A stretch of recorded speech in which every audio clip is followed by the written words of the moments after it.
আসুন আসুন এমএলএ সাহেব, আমি আপনার কথাই ভাবছিলাম। আমার কথা ভেবে কোনো লাভ হবে না অফিসার। ভাবতে হবে ওই শুইরে বাচ্চা পাঁচুর কথা যে আমার মেয়েকে 3 দিন হলো বাড়ি থেকে বাই করে নিয়ে গেছে। এমএলএ সাহেব, সে তো আমরা চেষ্টা করছি আপনার মেয়েকে সহি সালামত আপনার কাছে ফিরিয়ে দেওয়ার। তাড়াতাড়ি করেন এমএলএ সাহেব, তার আগে যে মেয়েটার পেটে বাচ্চা হয়ে যাবে, আপনারা যেভাবে দেরি করছেন। ওই বুকা চুদা, মুখ সামনে কথা বলতে চুপ করে থাক। শুনে এমএলএ সাহেব, তোমার মেয়েকে যে বাড়ি থেকে বাই করে নিয়ে গেছে, আমার এলাকার মধ্যে থাকলে আমি ওকে ঠিকই বাই করে নিতাম, কিন্তু আমার মন বলছে ও কোনো গ্রামগঞ্জ এলাকায় ঢুকে পড়েছো। আর আপনি তো জানেন গ্রামগঞ্জে একটা মানুষকে খুঁজে বাই করা কত বড় একটা কষ্টের ব্যাপার। আমি ওসব শুনতে চাই না বাড়া, পুরো গ্রামকে গ্রাম ছাড় মারো, তার জন্য যত টাকা লাগে আমি দেবো। সে চেষ্টা তো আমি করছি। আমি শুধু শুইরের বাচ্চাটা লাশ দেখতে চাই, লাশ।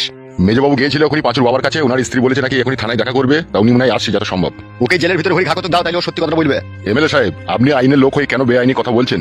আমি যদি পাঁচুর বাবাকে বেআইনি ভাবে থানার ভিতরে ভরে যদি ঘাকতক দিই, তাহলে কালকে আনন্দবাজার পত্রিকা হেডলাইন আমার নামটাই ছাপা হবে। তখন আমি মিডিয়ার সামনে কি জবাব দেবো? ওরা যখন আমাকে এসে প্রশ্ন করবে যে ছেলে অন্যায় করেছে, বাবাকে কেন পিটানো হচ্ছে, তখন তো তার কোনো উত্তর দিতে পারবো না। আর উপর থেকে যদি সেরকম আমার কাছে চাপ আছে, তাহলে চাকরি বাকরি ছেড়ে দিয়ে আমাকে বিবি বাচ্চা নিয়ে ফুটপাতে তিরপল টাঙিয়ে থাকতে হবে। এটা কেন আপনি